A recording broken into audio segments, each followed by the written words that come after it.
Hello and welcome back to my channel everyone. So we know that West Bengal is also called the cultural capital of India. पर क्यों? Because यहाँ के कोने कोने में आपको arts in different forms देखने को मिलेगा. In form of dance, music, arts, handicrafts and what not. तो आज हम ऐसे ही 3 आर्ट से विलेज एक्सप्लोर करने वाले हैं which is Bikna, Pachmora and Vishnupur for 3 different handicrafts namely Dokra, Terracotta and the special Baluchari textiles. So stay tuned with me on this artsy journey.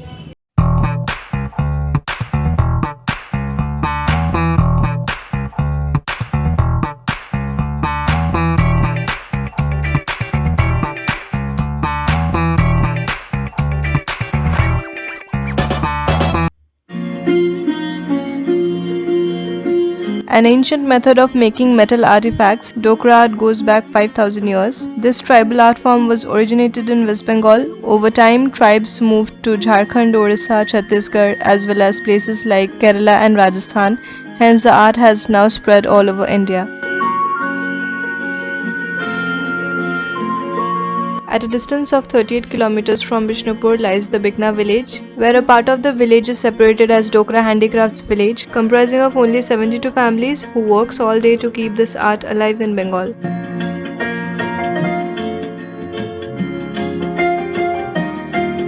We are now going to see the making of these arts. Firstly, a core slightly smaller than the desired artifact is created using clay. It is left to dry in the sun. The dried clay is rubbed using ambry paper to give the required shape. This body of the object is then wrapped in a black layer made up of shal tree leaves, ashes and mustard oil. Then mustard oil and wax are boiled together and poured through cotton cloth, which is kept overnight to get a hard structure. This is then converted into wire-like threads, which are pasted on the black layer to create the intricate designs. Once these designs are done, the whole thing is again covered with a layer of clay and then heated at high temperature for the wax designs to melt, leaving the patterns as it is. Molten brass is then poured into the mold and left for cooling. After it's cooled off, the mold is then broken and the metal artifact is revealed. The final step in the process is applying patina to the metal object. This process enhances the surface by creating color through the application of various chemicals. A final coat of wax is applied to enhance and preserve the patina.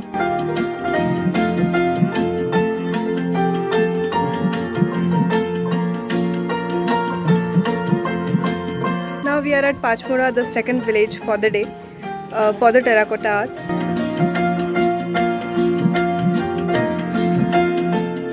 The terracotta craft in Bengal started flourishing in the 16th century when the Bengali culture came in influence with the Vaishnava movement. The Malla rulers of Bankura took initiative to popularize both the Vaishnava sect and the new kind of terracotta art, which would depict the Krishna sect on the beautiful temples built by them. Located within 23 kilometers from Vishnupur in the Bankura district, Pachmora is the hub of terracotta artisans. The famous terracotta Bankura horse symbolizes devotion, courage, history and the legacy of Mallabhum and the undefeated world of Malla kings. At present, there are 40 families in the village who are involved in this ancient terracotta art. And an amazing fact about the village is that all the families have same surname Kumbhakar, which actually means a potter in English. The first stage in making a terracotta craft involves removing all the impurities from the clay, after which to create shapes, the throwing process is done on the potter's wheel, where the clay is converted into the desired form. Different parts of the object are turned separately and then joined together later. It is done for pots, bowls, vessels, etc. Molding is used for creating architectural tiles and embellishments. The clay is firmly pressed into the molds to take the shape. The object is allowed to dry in the sun for 2 to 3 days. Firing of the dried objects is done in a traditional open furnace. The articles are piled on the furnace and covered with local materials like leaves, woods. The kiln is covered with mud and fired to produce a very high temperature. 2 colors could be obtained after firing: red by letting the smoke out of the vents and black by covering the vents completely.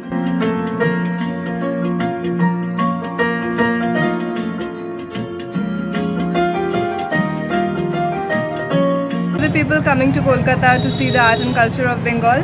I must say Kolkata तो just trailer है. Go beyond Kolkata and see the real picture. So now we are in Tatipada to see the works of the Bengal's famous the Baluchari and Swarnachari sari. And how many of us know that Bishnupur has its separate own music gharana, which is Bishnupur Gharana, and the genres of classical music Tappa and Khayal originated from this place? Hardly few. So keep watching the video as I'll be going into the depth of these. The Baluchari sari traces its origin to West Bengal. Around 500 years ago, the weaving of these saris started in a small village called Baluchar in Murshidabad district of West Bengal, hence the name Baluchari. Due to some natural calamities, the weaving setup was then moved to Bishnupur from Baluchar, and here the industry grew tremendously after the British rule. In Tatipada, we visited the house of Lalu Hulu to understand the details of making a Baluchari sari. It's worth mentioning about the pictures that he showed us of the US ambassadors who visited his house, and the big picture in his room of the First Lady of Trinidad and Tobago wearing one of his Baluchari saris. The mulberry silkworms are cultivated through the process of sericulture, and the silk yarns are extracted from their cocoons. These silk yarns are made smooth and colorful by boiling them in hot water and soda and then treating it with acid color dye. Then the yarn is stretched to make it tight and strong enough to be woven into a sari. Next comes the complex and beautiful process of weaving the motifs and embroidery. The raw designs drawn on paper first and then punched back into the saris. The Baluchari saris are known for their intricate designs and handwork on them. No other sari uses as many mythological designs as the Baluchari saris. They are dominated by the stories and characters from epics like Ramayana and Mahabharata.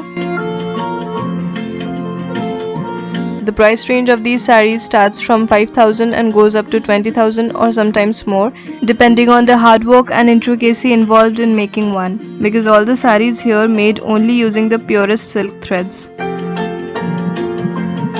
The difference between Baluchari and Swarnachari is that in Baluchari mostly colorful threads are used, whereas in Swarnachari mostly golden threads are used all over the sari.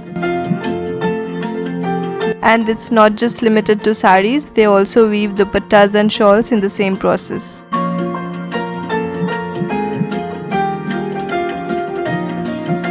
Not just the land of terracotta and ochre arts and Baluchari saris, but also Bengal's only Hindustani classical music gharana, Bishnupur Gharana. It is known for the Dhrupad tradition of Hindustani music. Some records say that the origin of this gharana lies somewhere in the 13th century, when Bahadur Khan, a direct descendant of Tansen, is said to have fled to the town to start this gharana. This style is said to have influenced the Rabindranath Tagore's singing. The museum in the town has a complete section on the well-known members of this gharana who were popular during the last 2 centuries. To calm your senses down with the classical music of Bishnupur Gharana, Bishnupur Music Festival is the place to be, which happens every year in January or February, which is no less than Konark or Khajuraho Dance Festival.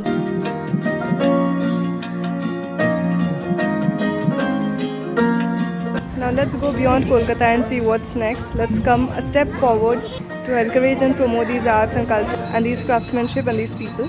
So hope you all enjoyed this video. If you did, don't forget to put the thumbs up button, and all the new ones on this channel, please don't forget to subscribe to the channel.